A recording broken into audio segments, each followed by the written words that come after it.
Today's guest is someone who's lived through one of the most powerful transformations you'll ever hear. Sarah once hit her highest weight at 371 pounds, caught in the exhausting cycle of dieting, quick fixes, and constant frustration. But instead of giving up, she shifted her focus, prioritizing real food, movement, and mindset. Yes, she had bariatric surgery, but it wasn't the magic bullet. It was a relentless consistency and habit building that rewired her life. Through trial and error, grit and growth, she cracked the code on what sustainable, healthy really looks like. She's now built a massive online community sharing the raw, real journey of extreme weight loss. And she's turned her experience into a thriving online coaching business, helping others to do the same. Sarah, welcome to the show. Thank you. Thank you so much for having me. I have wanted to get you on this podcast for a good while, and it's super important that people see the pros and cons of weight loss, the struggles of weight loss, the even having surgery as an example, because most people, I'm sure you've had a bit of backlash from certain people, but some people look at that as a bit of a negative, and we can kind of dive deep into that today. You know, I feel like everybody has their own journey in life. Everybody can make their own decisions. And for me, it's always, once it's not a Band-Aid approach and we actually look at as I always say, the root cause of things, then I think you don't know what you don't know, and people can't judge you from the outside without actually understanding what's going to, or what you're going through, right? 100%. You've been super open about hitting 371 pounds. What was the moment that made you say, enough is enough, I need to change my life? So that's a question I get asked a lot, right? And I can't say it's one thing, right? It was many things over years, but definitely a couple things that it was like, okay, it was like a slow moving avalanche, I guess, that just like towards the end, it was like, okay, we got like, this is it. I, when I was young, me and my husband have been together since eighth grade. And I recall Can you remind me what age that is? I don't know what eighth grade is. it was when I was, how old was I?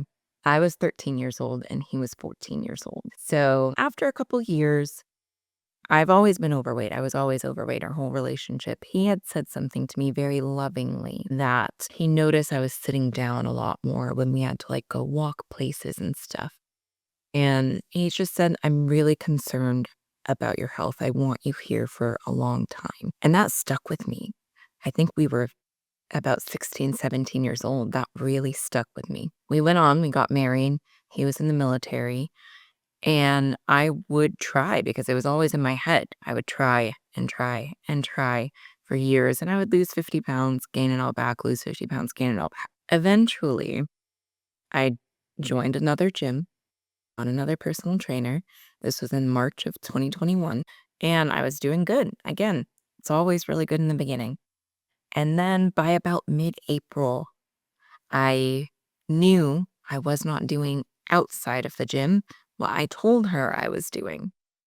And so I would go and see her, but I wasn't going outside of seeing her. And I wasn't eating like I was supposed to. And I was avoiding getting on the scale with her to, see if I'm making progress so she could change my plans. And eventually she got me to get on that scale. And not only had I gained weight, but I was the highest I had ever weighed. And I loved my trainer. She never guilted me. She never made me feel shame, but I was disappointed in myself. I was like, why can't I just get it together? And it just something in me broke and I was like, okay, this is it. I'm not doing this anymore. Yeah, it's pretty crazy. Like, again, I said this off screen, I've never struggled with my weight. In saying that, I'm heavier than I would like to be right now, but, I'm not overweight by any means. But it's just, I have family members who obviously what I call yo-yo diet and have struggled for many, many years. And for me, I always find it's a very hard subject to talk to somebody unless they ask you first, right? Because, no matter, like you said, your husband asked you supportingly and lovingly, but it's a topic that it's people can take it wrong. You know, like if someone's saying to you, hey, I don't even call it diet. I hate the word diet. I will usually say your nutritional choices, or, it's got such a negative meaning to it, right? Which it shouldn't, but it does. And for me, what I always talk about is body composition, right? And it's not necessarily about having fat, because having fat isn't actually necessarily unhealthy. Having excess fat is unhealthy, but it's unhealthy in what it's potentially doing to your joints, putting too much stress on your organs, and ultimately probably, lowering your life expectancy. And, do you want to just tell people kind of, obviously, especially if you're not watching this, they're not going to get an understanding. Your highest was 371 pounds. What kind of weight loss are we talking about here now? I have lost 210 pounds, so I weigh about 160 now. So, just for anybody who's listening, I'm 95 kilos, which I think is close to 210 pounds, potentially. So, you effectively used to carry me around. Basically, yeah. That's insane. That's like 95 kilos, or give or take, right? And some people literally never weigh 210 pounds in their entire life. In their entire life, they will never weigh that much, and I lost that much. Yeah, it's insane. Look, losing, 210 pounds is massive. It's not just about the scale, right? Obviously, now you are a different person in terms of um like the things that you are doing, but I wouldn't say you're a different person in the sense of when I even see your earlier videos, and that's really what made me resonate and begin to follow you. I think it was about 2 years ago. Was more around you were always happy, like as in you were always smiling. And so what I see in your comments a lot is, people saying more kind of like, do you feel much better now? Whereas you always said, no, I loved my life. I had a loving husband and I had these things, but it was more just I did this for me, right? And I think that's a beautiful thing, right? You can correct me if I'm wrong, obviously, but I feel like you didn't do it for anybody else. You did it for yourself because, yeah, you did look at life expectancy and actually, Yeah. And all the also, things. like in the short term, one of the things that also helped compound this was I was 20 something, right? And I've always been the biggest of all of my friends. None of my friends were even 300 pounds. All my friends were going bar hopping, right? Walking up and down, going to different bars. That was exhausting for me. But they all looked pretty in their outfits and their makeup. I was sweating my makeup off. And then if we got to the bar, was the stool going to hold me up? And then I had to find a sturdy place to sit at. If it was the summer and they wanted to go boating, I was probably going to stay on the boat the whole time. I'm not jumping off because I don't know if I can get back on. And if I do, am I going to, make the whole boat go in the water? It was just so many things that it was like, this isn't it. This isn't the life that I want to live. And it had nothing to do with how I look, which is what I really try to emphasize online. I was watching my friends live life and I wanted to also live life. And then there's also the aspect that my husband's also a 20 something. And again, he's never made me feel bad about my weight. But I also knew he's such a good man. He withheld himself from a lot of life because he knew it was stuff I couldn't do. And I hated that. I hated it. And it felt unfair to him. It felt unfair to me. And I was like, I get one life. It's gonna be hard as hell to lose all this weight, but it's worth it to literally just be able to go kayaking without having to look at the weight limit on the damn kayak. It's crazy, isn't it? Like, again, that's why I have so much admiration for you, and I'd love to know, like, obviously, look, let's call a spade here. If anybody knows anything about journeys and all that, it's never just this linear pattern that just goes from, I was here and now I'm here. What was the hardest days like, when motivation's not around and, you know, just how did you push through those moments? Can I swear on here? Yeah, fuck yeah. I like to say, fuck motivation. We rely on it too much. It's never going to get you to your goal ever, especially such a long term goal. Motivation will not get you there. Anybody who has ever been successful that anybody admires in any kind of space did not get there because they were motivated the whole time. They got there despite not being motivated the whole. And so it really, for me, was just in the beginning, it was okay. I need to lose weight because I want to live this life. And the only way to do it is, even though I don't want to go to the gym right now, I want to go to McDonald's. I don't want to eat this turkey burger. I have to do it because I want this life. And then as I started noticing my quality of life was shifting, I was like, that became like the thing that I clung to. It was, look at how much easier it is for me to walk up a flight of stairs. I can't go back to a life where this makes me sweat. Look at how much easier it is for me to tie my shoes. I can't go back to a life where it knocks the wind out of me. And so at first it was, I need to do this because this is the life I want to live. And then now, even now, it's, I need to do this because this is the life I want to continue to live. And do you ever like visualize things or anything? Like back in 2012, 2013, I went through like a really bad breakup. We were together for 5.5 years and we were living the other side of the world. And when that happened, I did silly things that I shouldn't have done in terms of drinking excessively and just stupid things. But I set myself a vision board. And, vision boards, what most people say is they set them for a year, every year. But I still revert back to that one in the sense of that was me at my lowest. And everything that I look for has come into fruition in some form. And I'm a big believer that motivation can only get you so far, right? Interestingly, last year I changed the word, but before that I used to always say I was stubborn. But now someone says, no, you should use the word tenacious because it's more of a positive thing. But either way, for me, what I always say to people is when you understand your why, then nothing else should get in the way, right? Like my why is very simple. I have 2 kids under 6, and my role over the next, especially for their first 12 to 15 years, I'm going to be a present dad here, showing them exactly how awesome I can be because number one is they will make better male choices going on in life when that's what their expectancy is of a man. And so for me, that involves me being strong. That involves me being motivated, and motivated in the sense of, hey, daddy, can we go for a cycle? Hey, daddy, could we just go and go for a swim? Can you just like chase me down the road and tickle me? Like, yeah, I can, as opposed to, oh, I'm going to be out of breath or, oh no, my knees are sore or whatever the case may be. And that to me is what the drive is. And everybody has to find their drive, right?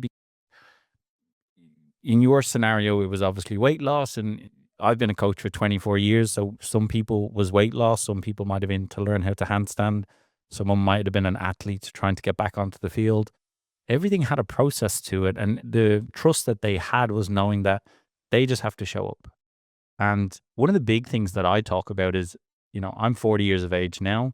When I was 20, I felt like it was easier to go to the gym in the sense of I didn't have as many setbacks. But now as we age, like we have to appreciate that. And you're an online coach, you might have programmed something for a client. And the education to them is you might walk into that gym and you have your program in front of you. And there's a variable that you've brought into that gym that means that you're not doing that program today, or you're doing a variation of that program. But the biggest key element right in that moment is the fact that you just walked into that gym. And I have a funny story for you. I used to be an in-person trainer and I worked in this place in Sydney in Australia. And one of the days I was just sitting at the desk and I was doing something, and the gym was actually locked at the time because we had closed in between a class. And a guy knocked on the door and I opened the door, and it was a member that, was a long-term member. We hadn't been in a while. And he literally just stepped foot into the gym, turned around, walked back out, and he said, I'll see you tomorrow. He said, I just needed to do that for myself because I was making every excuse driving past. And he just said, now I'm ready. Now I feel like I've overcome that, whatever that blockage was. And the next day he came back and he was back to doing his sessions. And do you know what it is? It's one of the big things that I always talk about, especially when we're taking somebody on board in our coaching, is I want you to appreciate that life is going to get in the way. So I'm going to give you an expectation of what I would ideally like you to do per week. And I will tell you that when the rainbows are outside and the unicorns are all dancing, we're going to stick to that. And then there's going to be what I call reality. And reality is that you've had an amazing day, and then you've come home to do a session and something has happened and you can't do that session, or you can't do that hour session and now it's a 20-minute session. That's okay. And tomorrow you'll be even more motivated to do even more because of what happened the day before. But when you don't do it, then the next day becomes harder to do something. And what we always talk about is if I ask you to, let's say we do our check ins and we do a video call with that individual, I always say to them, it's like, even if you haven't done anything that week, it's super important that you come on that call so we can talk like human beings. We can understand that life is shitty at times, and maybe you've had a horrendous week and you need a digital punching bag to just outlay everything. And I can sit here and just listen, give you a little input, and then you're going to show up tomorrow. And I think you hit the nail on the head there. Motivation only gets us so far. It's the want. Like when I want to lose weight, I have to eat less food. Like I love eating food. So it's like, that's hard, but as I always say, it's harder to achieve it. It's easier to maintain it. And that's, you got to fight through that little bit of adversity, right? I think you said something really important about something that I tell my clients all the time. As I said in the beginning, it wasn't when I was doing good in the gym and seeing my trainer and doing my check-ins like I was supposed to, that really helped me, that changed things. It was when I stopped being as consistent and I stopped doing my check-ins. And then I finally went in for that accountability and was faced with, well, this is the consequences of my actions or my inactions, that talking to my coach actually helped me and it changed everything. And I have found now as a coach, that's what I have to tell my clients. I'm not there for the days that everything is going well. You don't need me on those days or weeks that you're going to the gym every day. You're doing great. You're hitting all your calories and macros. You feel amazing. That's great. I'm going to say amazing. Congratulations. Those aren't the times that you need me. But what are the times that most clients won't come to their coach? They want to tell us all of the amazing things that they're doing. But when they feel like they're going to let us down and they're not doing things, they want to run away from us. But I have found that that is when I am most useful as a coach. That's when any of the coaches in my program have been the most useful. And I have to now, I've done it long enough that I say that right in the beginning of my program. This is actually when it's most important for you to talk to me, is when you feel like you're failing, because that's how we break that pattern. That's where we figure out this cycle that you've been repeating that has caused you to fail, is you coming to me saying, hey, I'm fucking up. And I go, okay, what are you doing? And they tell me, and we break it down and we find a solution. But a lot of people are afraid to do that part. Yeah, I think transparency is the key here. It's when you take someone on board and you tell them those things, it's like, you don't need to impress me. Like, don't tell me the things that you think I want to hear, because I'm actually more interested on learning about you as an individual. And that's, whenever we're talking about nutrition to people, a lot of people will say, oh yeah, no, I think I have that down patterned. Like, it's pretty good. I'm like, I'm not here to judge you in the sense of, I just want to understand you. So it's like, if I can see what you are consuming, because you might be eating foods that are, increasing your inflammation in your body, and that's why you're not performing. Or with a lot of the women that we work with going through menopause, it's totally transformed things. So now it's like, yeah, you might have been eating really well up until this point, and now we just need to, as I always say, we want to educate you, but we don't want to question your intelligence. We just want to show you what we're weird about. Like, this is what we love to do. And if we can help you in any way possible, then we'll do that.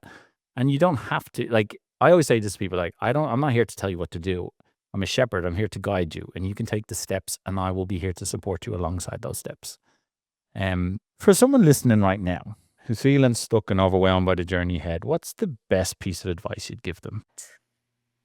Consistency isn't perfection. Consistency to me is imperfection over time, meaning you have to allow yourself to be imperfect on any journey, any goal that you want, but specifically with health, specifically with weight loss. You have to allow yourself to be, especially in the beginning, more imperfect than not, but consistently try and not give up. It's when you give up that you're not consistent. That's the only time that you're not consistent. You might be really good, feel like you're on top of the world for a couple weeks, and then might have a month where it feels like nothing's going right. You can't control your appetite. You can't find the time to go to the gym, but you're still trying. You just might not be able to find the time. Well, guess what? That 31st day, if you manage to figure it out and you're like, all right, I made a better choice for breakfast this morning. To me, that's still you being consistent because you still continued to try. Yeah, I love I can't remember what it is word for word, but like most people think losing is bad, but it's not. It's giving up is bad. So it's okay to lose. It's okay. Like what I always say to people is if you don't like failing, do not start doing handstands because I've been failing handstands for 10 years now. I've just got better at it. Yeah. Yeah, exactly.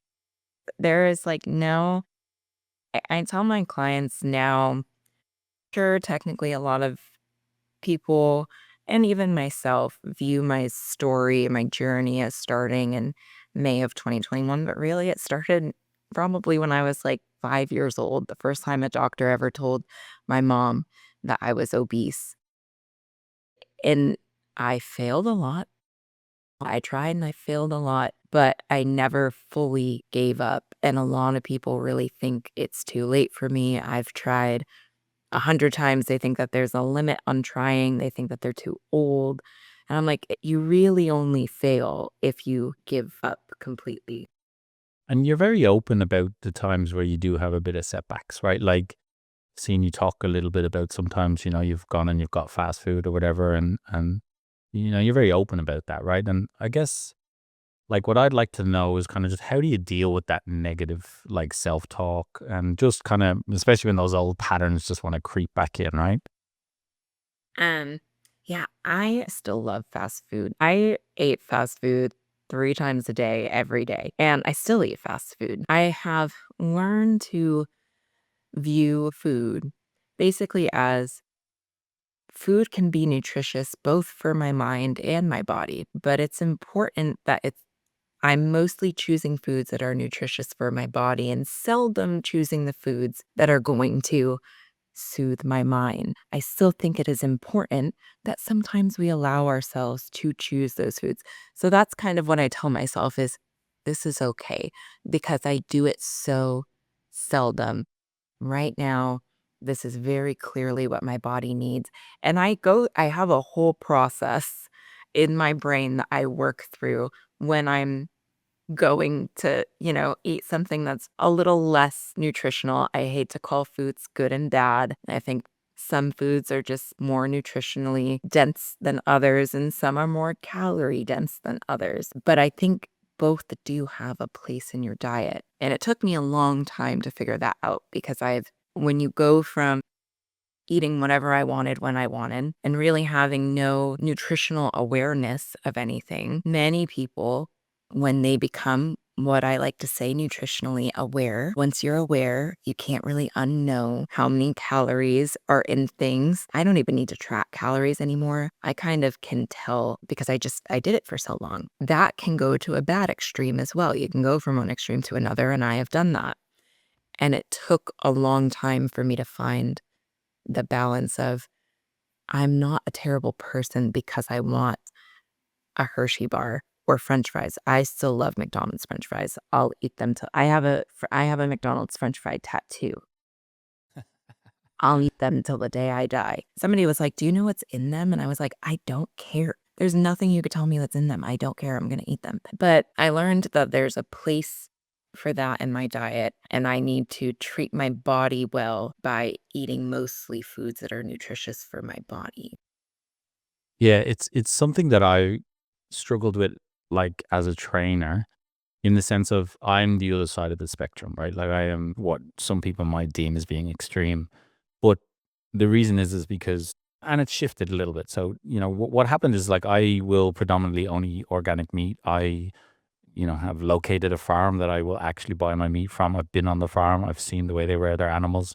And I brought my kids to show them exactly, where we get our source. We, obviously that's one way of we do things. And, my daughter actually, interestingly, about a few weeks ago, because I hear her talking to her friends and she's like, "Oh, I'm not allowed to have McDonald's."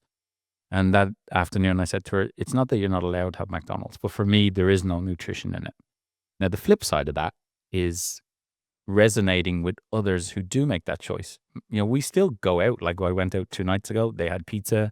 I had a carbonara that was definitely not healthy in the sense of like I was there because of the creamy taste of it.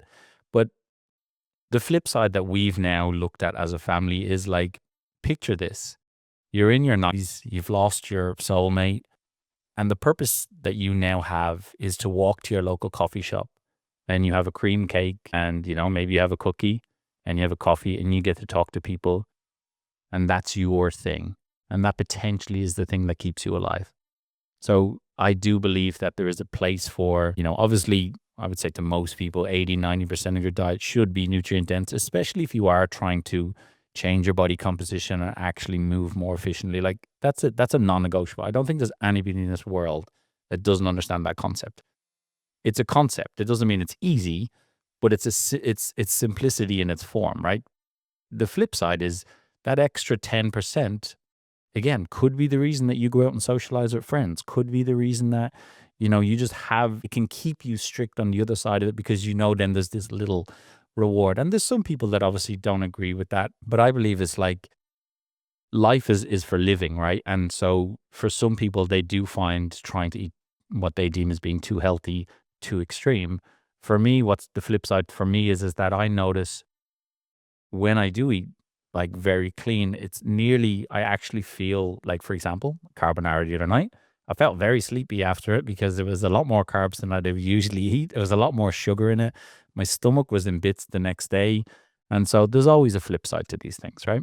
Yes, I mean, I eat really healthy, but I do the same where and sometimes I tell myself sometimes I need that reminder. Yeah. Like my brain needs that reminder that, oh, this doesn't make me feel good. I think it's a helpful thing sometimes. And something that a lot of people don't realize unless you are trying to eat more nutritionally, you're trying to lose weight, whatever it is how much of our social interactions as human beings, not just in America, everywhere, are surrounded by food. And that's also a very delicate balance to figure out because it's something my clients talk about a lot. They're like, oh, I have a weekly brunch with my girlfriends, and then I have dinner with mom on Wednesdays, and all of these things. And it's always like, well, I had this thing, I had this thing, I had this thing. And I'm like, I get it. I get it. Don't isolate yourself. I isolated myself a lot during my journey because it was easier to do that than to sit in front of all of this food and try to say no.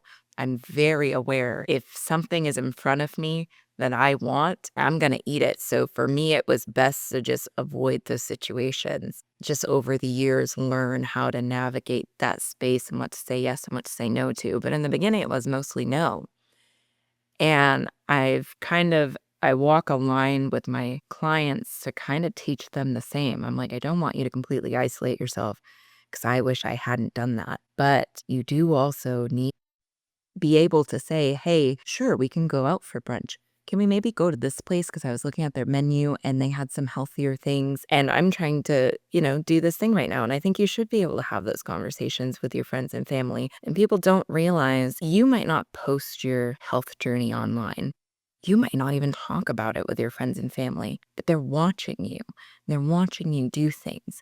And if you're at a restaurant with them and they're all having fried chicken, but you choose to have a salmon, again, you're not saying, hey, I'm trying to eat healthy, I'm trying to lose weight, but they're watching you make a healthy choice. And for many, that's really impactful in a way that most people don't realize. You don't have to have a platform with hundreds of thousands of followers to make an impact. I had a client that her sister just knew that she was going to the gym recently. She knew she had signed up for my program. They would go out to lunch and she was like, either picking smaller portions or maybe just slightly different things. And after a couple months, she told me, she was like, yeah, my sister asked me if she could go to the gym with me today. She was like, I've watched just how you've changed and I really want that. And I was like, that's such a big impact, and people don't realize that. It's so powerful, right? I feel it's like the idea of like you can't change somebody who doesn't want to be changed, but you can certainly show them. And that's like what I do with my kids, right? I notice that if I try to tell them or whatever, then there's potentially that initial like rebellious like no. But then when you show them and you lead by example, then you give them the opportunity to make the decision themselves, right? It kind of just touching on what you just said there, it just made me remember something. And just around like a client that I took on board, and She was at the point where she wouldn't leave her house, so she was working from home. Yes, she was carrying more weight than she would like, but it was more because she physically just couldn't, like her knees kept slipping, her kneecaps like kept slipping, and uh, where she lived in London, she had to get like an underground train and whatnot. So it was just too much.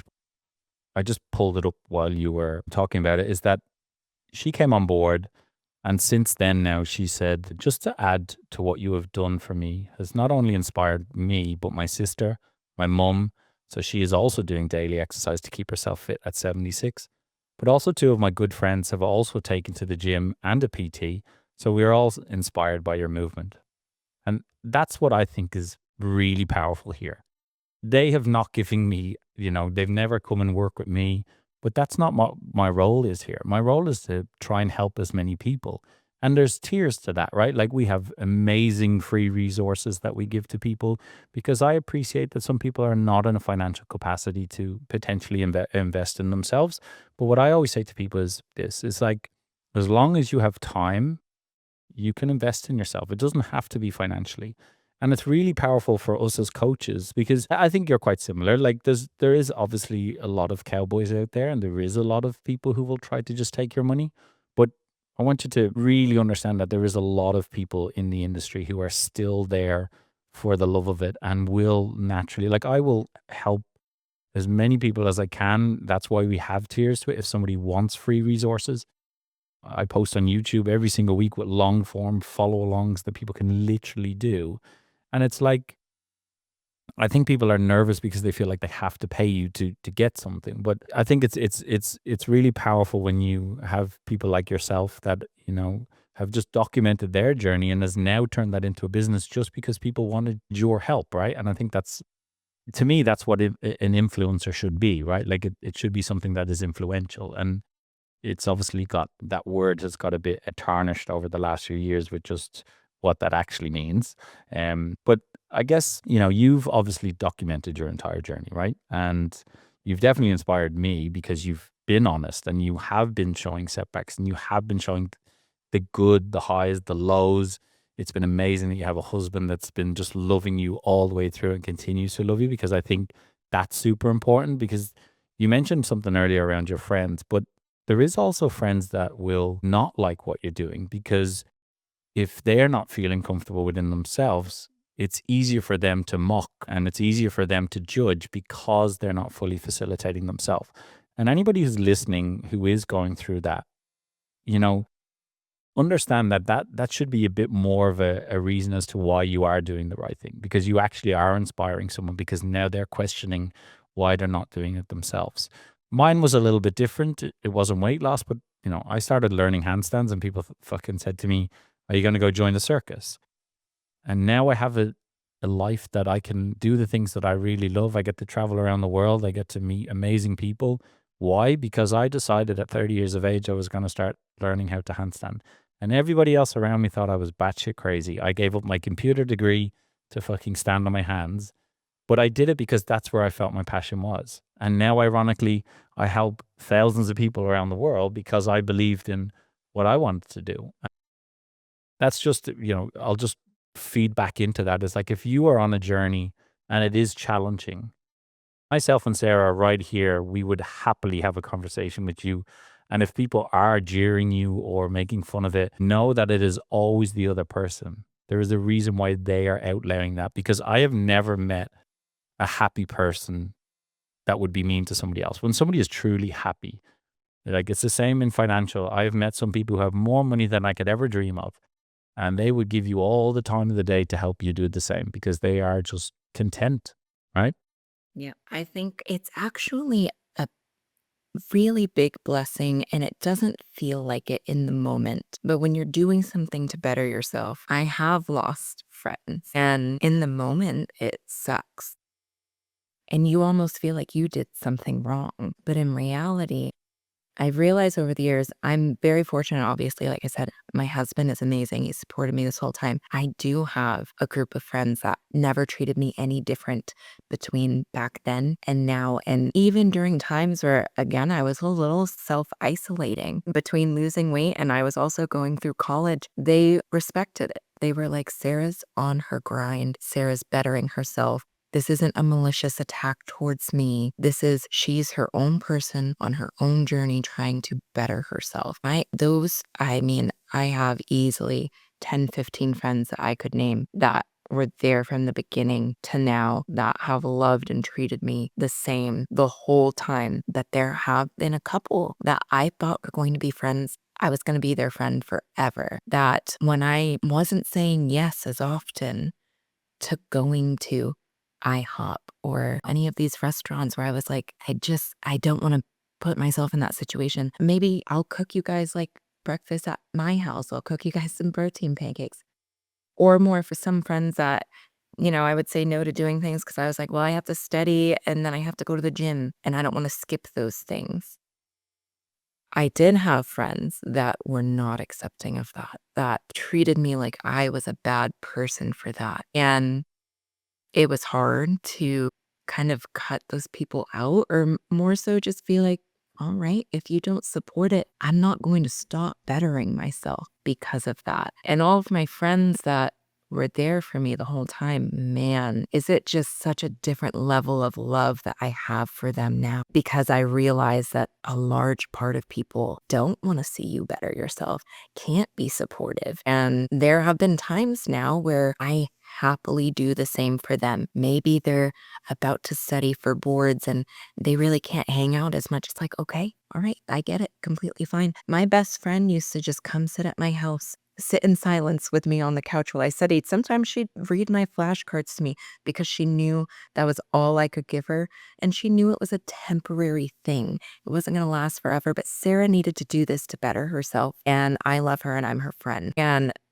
it is a hard part of any kind of journey to success. You will lose people that you love. And hopefully, eventually, they will see it wasn't right that they treated you that way. There's going to be a time where they're bettering themselves and they go, I need people to support me. I'm not doing a bad thing, but people are treating me like I am. But there's just a time and a place for everybody. And sometimes where you're at in life isn't where somebody else is. And it's okay that you're not friends with that person anymore. Yeah, I think it's really powerful. Like you have to appreciate that some people are going to be a part of your life, but they're not always going to be in your life. And like it's all part of the journey, right? And it's for me as I get older, it's I don't need hundreds and hundreds of friends. And I've openly talked about this. The larger my social media following has got, the lonelier I felt because it isolated me to want to make that business better. And then as a result, I wasn't doing the things, one of the biggest things that I miss is actually standing on a gym floor because I feed off people and the connection. And I like to crack jokes and, sometimes I can be funny, sometimes not. But, I enjoy that. And so now what I try to do is like seminars every so often. I try to go into facilities because it's more from a selfish perspective. It's like I need that connection. But in saying that, I said this earlier, my drive right now is to make sure that my kids, when they're older, will say, Daddy was always there, or, Daddy did these things. And that's what's most important. I'm not saying I'm not by any means sacrificing anything in the sense of like, yeah, I do get up at 5 a.m. and I'll work before my kids wake and I will work at night when they go to bed. But I do that when it suits me. Like the beauty of being my own business is that if my friends ask me to come around for dinner, well, then I don't work that night, like that's the beauty of it. But people have this idea of online coaching as being, as soon as you crack it, it's like, that's cool. Like, and now you only got to work 2 hours a day. I'm like, that's bullshit. I'm like, what you do is, in my opinion, is you try to give people exactly what they need. And then don't be too greedy in the sense of like, find the healthy balance, right? Like find that balance of, my business is going well. It's giving me the opportunities to do the things I love, but then now I can enjoy my life as well because people will fall down that rabbit hole of trying to do too much, right? Especially when it's so easy to, especially, not even just the online coaching part, but having a social media following.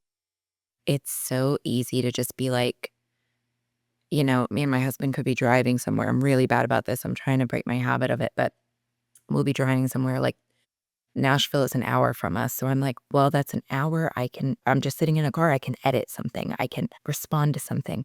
And it's like, no, let's sit in a car and be a married couple that sits in the car. But it's so easy when my app is online, when my social media is online, it's at my fingertips all the time to not shut that off. And it's really important to find that balance. Can't say I have found it yet. I'm constantly working on it, slowly setting boundaries with things, but it is really easy to get sucked into just constantly in some way working. Yeah, I always say to people is like, you have to have your non-negotiables. So for example, we're not allowed to have phones at the dinner table. We sit there, we talk as a family, we do a win of the day every single day. So when we sit there at dinner, it's awesome because, my daughter was 8 months old, it was goo goo gaga. And then, she got older, then she just randomly say the same thing every single day. And now it's a case of like the 2-year-old will say, hey, we didn't do our win of today. And it's like, it's such a positive thing. What I always challenge everybody is like, are you in control of your phone or is your phone in control of you? So for example, I will put my phone on airplane mode when I go over to my friend's house because I don't think there's anything more important than me being present there. I don't even have my phone on the table because it's a sign of ignorance because you're still not fully committing to not having the phone. And a lot of people find that surprising because I have a large following on social media. They think that I'm always on. I'm like, the biggest challenge that I got myself was to just like put the phone down for a few hours. People are okay with that. And if they're not a good fit for you. This is the thing. Like I thought, especially like for anybody who doesn't know, like my social media went from like 5,000 to 350,000 over the course of 2 weeks. And it went from like, I had like thousands of people writing to me. And I made it my purpose to write back to every single one of them manually, like no automations. And what I realized then was I was like, you're only facilitating their own selfishness, right? Like the energy that you put out is people will resonate with you when they just know. Like we spoke about this off camera just around, having some automations in place is not a negative when people understand the why behind it. And then actually when you want to be a human being, I can be a human being. And as long as you're transparent about that, I think people will really resonate. Look, this leads me to kind of last thing, right? I Obviously you've been super inspiring for me. You've inspired millions now online. And I guess what I'd like to know is what's it been like knowing that you are inspiring people around the world? If I think about it too much, it makes me want to throw up, honestly. It's really, really cool and really, really weird. I'm very introverted, super introverted. People don't think that because I have a large social media following, but it's me in a room by myself talking to a camera. It's really easy to be introverted and do that and kind of disconnect from the fact that when I upload a video, it's going to millions of people. I had a video go viral. It's the video that most people know me for. It's me pushing a sled. I had a decent following when I posted that video. I had a couple things go viral. I was doing accounting homework in college, hated accounting. I was a really good student, not at accounting. And I was avoiding my homework when I made that video. I remember sending it to my best friend and going, does this look good? And she's like, yeah. I uploaded that video and within a minute, it was getting thousands of views, and then hundreds of thousands of views, and then millions of views. On TikTok alone right now, it has almost 100 million views. Well, then it started, people started taking it and putting it other places. And so the next day at the gym, obviously I have a very distinct look to me. It's very hard for me to go incognito ever. And I had 3 people stop me in the parking lot to be like, oh my God, I saw your video on TikTok. There were people coming up to me telling me that they saw my video on Twitter, and I don't have Twitter, all in a day. And it made me, I was like, I need to escape from the world right now. But then there's this other aspect of it where when I read people's comments, especially now that I've been doing this for so long, and people say to me, it's not even the millions. If I think of that number, I can't fathom it. It's Susan that comments that I just happened to read. And she's like, hey, I watched your video 2 years ago and it got me started in the gym and I lost 100 pounds. Like that to me, that one person is what fills me with such joy and makes me want to make another video. The numbers of hitting 1 million, I think I'm so disconnected with it because I can't think about it. But that one person telling me, hey, this video, seeing this, you saying this, that makes such a big impact, and it fills my heart with such joy, and it makes me just so, I just feel so sometimes undeserving, but also so grateful that I have this platform and I do get to do that, and it brings me more joy than any other thing that I've ever done in my life. It's so beautiful. Like, I guess I saw that video, and I think that's kind of one of the main reasons why I started following you. And then I guess as I say, I joined because of that, and I stayed because of your kind of rawness and just how honest you are. Because yeah, I like to think that I'm very authentic. And for me, there is a lot of people who I know who are on social media, and when you meet them in person, they're not the same person. And I think you're staying true to your colors, and that's what's inspiring. And so, as you say, you are an introvert. It's like, yeah, you're in your comfort, you're in your comfortable space, and it's easy to be yourself. But I think that's, and I'll reiterate, like, I think that's what's inspiring here is the fact that you're not trying to impress anybody. You're not trying to do anything. You're just looking after yourself. And as a result, you have inspired people. And that's the circle of this. That's the carousel that's actually like continuing to grow, right? And that's why your videos are obviously getting out there and helping to inspire people. And it's beautiful. And I think we can leave it on that one. I think that's a good note to leave it on. And I will pop your social media handle just in the description of this. And yeah, we'll get this all out there. And thanks again for joining me. I know it's probably been a big step for you, but this has been awesome. And yeah, I'm glad to been able to talk to you. Yeah, thank you so much. I really appreciate it. I'm actually working on more public speaking right now, so this you came right at the right